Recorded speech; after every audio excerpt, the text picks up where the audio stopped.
this is Rosie the Reader with the 7 Deadly Sins book tag. This one looked fun and it's pretty self-explanatory. Each prompt's a different one of the 7 Deadly Sins. So, greed. What is your most expensive book? What is your least expensive book?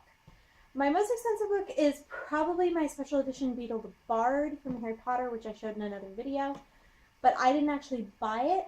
So of the books I've bought for myself, probably my leather-bound Bible, because it was like a really nice edition of the Dewey Reams. It's like flexible covered, nice leather. And then, you know, I spent a bit of money on it, but it's really nice and it holds up well and feels nice in my hands. So I really love it and I'm glad I spent money on it, which is kind of funny to be talking about my Bible in my Deadly Sins video. But there it is. And my least is probably any dollar book that I've gotten from a sale. But most recently Gorky Park that I got in the $1 room at the last bookstore in Los Angeles. And this is a murder mystery. Wrath. What author do you have a love-hate relationship with? Paulina Simmons. Beautiful writing, but she loves to kill off characters. So, I mean, and I don't hate her. I don't anywhere close to hate her. I mostly love her. But when she kills people, it's just how it feels.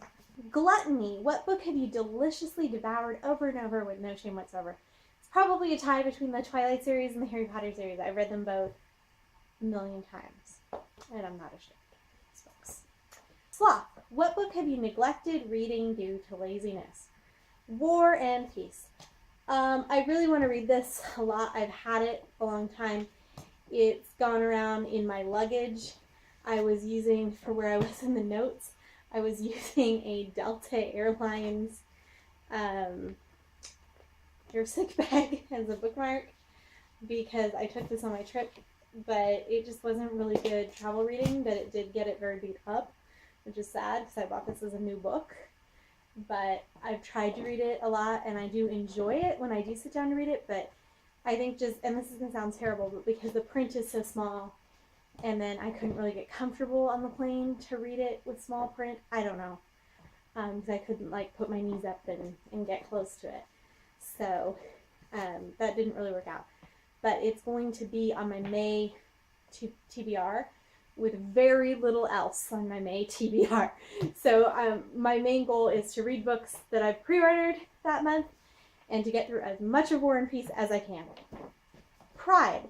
What book do you talk about most in order to sound like a very intellectual reader? I don't really do this because I'm not really an intellectual in that sense. I don't really feel like I could pull off being, I'm so intellectual.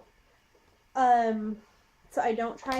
But one book that I'm kind of proud to have read that's not as well known, that I'm always like, did you know about this book, is Lord of the World by Robert Hugh Benson.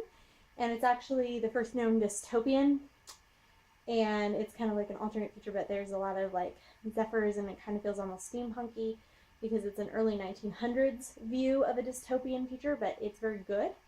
And there's kind of like an antichrist type, very popular politician that is called The Lord of the World by people. And it's very, very interesting, and I don't want to spoil anything, but it's very readable. I read it in a couple days, on my way to court on the plane, but very excellent, and it's definitely one that you can be like, have you read the first ever dystopian? Lust. What attributes do you find most attractive in male or female characters? Well, for me, it would be male characters, and for me, besides being good looking, I feel like even more important is, a gentleman who's sophisticated and has good morals, good manners, treats women well. I'm not into rough around the edges type guys, I'm much more like a guy who's kind of more polished and put together. Envy. What books would you most like to receive as a gift? I'd love to read The Bronze Horseman. I own the trilogy. And I'll be reading the third one soon. So I own the main trilogy. So I'd love to get the prequels that center around the hero's parents. And then also any of the books by Maria von Trapp, especially the one where she talks about the different parts of the liturgical year and, like things to do with your children for Easter, things to do with your children for Christmas.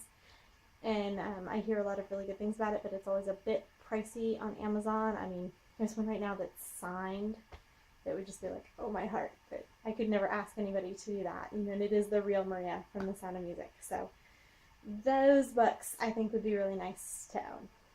Thanks and happy reading.